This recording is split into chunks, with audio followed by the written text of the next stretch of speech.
கூலி டைரக்டர் லோகேஷ் கனகராஜ் இயக்கத்துல நம்ம சூப்பர் ஸ்டார் ரஜினிகாந்த், நாகார்ஜுனா, சத்யராஜ், அமீர் கான், அதுக்கடுத்து சுதிஹாசன் அப்படின்னு சொல்லிட்டு சினிமா பட்டாளமே சேர்ந்து நடிக்க ரீசெண்டா ஒரு மிகப்பெரிய எதிர்பார்ப்புல வெளிவந்த ஒரு பேன் இண்டியன் திரைப்படம். ஒரு உலக அளவில் ஒரு மிகப்பெரிய எக்ஸ்பெக்டேஷன். ஆனா அந்த எதிர்பார்ப்பை அந்த படம் பூர்த்தி பண்ணல அப்படின்றது நம்ம எல்லாருக்கும் ஏமாற்றமா தான் இருக்கு. நம்ம லோகேஷ் கனகராஜ் அவருடைய சினிமாட்டோகிராஃபி கெரியர்லயே ஒரு வீக்கான ஒரு திரைப்படம் தான் அது கோலி மட்டும்தான்.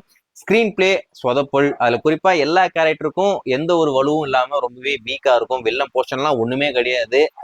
பர்சனலா எனக்கு இந்த படம் சுத்தமா ஒர்க் அவுட்டே ஆகல அப்படின்ற மாதிரி தான் நான் சொல்லுவேன். ஆஸ் அ லோகேஷ் கனகராஜ் ஃபேனா இந்த படத்தை இந்த அளவுக்கு அவர் மோசமா கொடுத்துட்டாரு அப்படின்னு சொல்லிட்டு எனக்கு ரொம்பவே வருத்தமா இருக்கு. இந்த படத்தை போட்டு குழந்ததுமே ரொம்ப வருத்தமா தான் இருக்கேன்.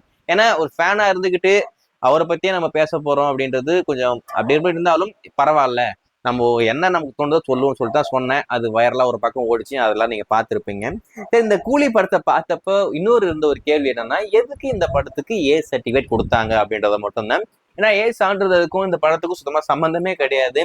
யூபிஐ கொடுத்துருக்கலாம், அது ஓகே அப்படின்ற மாதிரி தான் இருந்திருக்கும். ஆனா ஏ சான்றிதழ் அப்படின்றது ரொம்ப மோசமா படிச்சு எதுக்குடா கொடுத்தீங்க அப்படின்ற மாதிரி தான் தோணுச்சு. இப்ப அதுக்காக நம்ம சன் பிக்சர்ஸ் என்ன பண்ணிருக்காங்க அப்படின்னு பாத்தீங்கன்னா, சென்னை ஹைகோர்ட்ல ஒரு கேஸ் போட்டிருக்காங்க சென்சார் போர்ட் டீம் மேல. எங்களுக்கு வந்து யூபிஐ கொடுங்க, ஏ சான்றிதழ் கொடுத்ததுக்கு எந்த விதமான எப்படி சொல்றேன், அது வந்து நியாயமே கிடையாது. இதை விட வயலன்ஸான படம்லாம் நாங்க பண்ணியிருக்கோம், பீஸ்ட் படம் பண்ணியிருக்கோம், அதுக்கு ஏ சண்டை கொடுத்தா நல்லா இருந்திருக்கும், ஆனா அதுக்கு யூபிஐ கொடுத்தாங்க.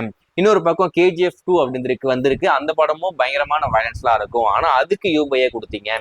ஆனா எங்களுக்கு மட்டும் ஏன் இந்த படத்துக்கு ஏ சண்டை கொடுத்தாங்க அப்படின்ற தெளிவா அவங்க சொல்லணும். அப்படி இல்லைனாக்கா எங்களுக்கு யூபிஐ வேணும் அப்படின்ற மாதிரி கேட்டிருக்காங்க. எதுக்காகனா மல்டிபிளெக்ஸ்ல இந்த சென்சார் சொல்லியிருக்கிற அந்த டேர்ம்ஸ் அண்ட் கண்டிஷனை ரொம்பவே ஸ்ட்ரிக்டா ஃபாலோ பண்ணுவாங்க. சின்ன பசங்களை இந்த படத்தை பார்க்கவே விட மாட்டாங்க. அதனால வர்த்தக ரீதியா ஒரு மிகப்பெரிய பேக்ட்ராப் இருக்கும் அப்படின்னு சொல்லிட்டு இப்போதைக்கு நீதிமன்றத்தை நாண்டி போயிருக்காங்க. அங்க என்ன மாதிரி ஜட்ஜ்மெண்ட் வரப்போகுது அப்படின்றத வெயிட் பண்ணி பார்ப்போம். ஒருவேளை யூபிஐ மாத்திட்டாங்க அப்படின்னு சொன்னா இந்த படத்துடைய ரிவைஸ்டு வெர்ஷன் மீண்டும் உங்களுக்கு தியேட்டர்ல கொண்டு சேரும். அதுக்குன்னு படத்துல எந்த ஒரு மாற்றம் இருக்க போறது இல்லை. ஏன்னா சின்ன சின்ன கட்ஸ் மட்டும் பண்ணிட்டு கொண்டு வருவாங்கன்னு நினைக்கிறேன். வெயிட் பண்ணி பார்ப்போம்.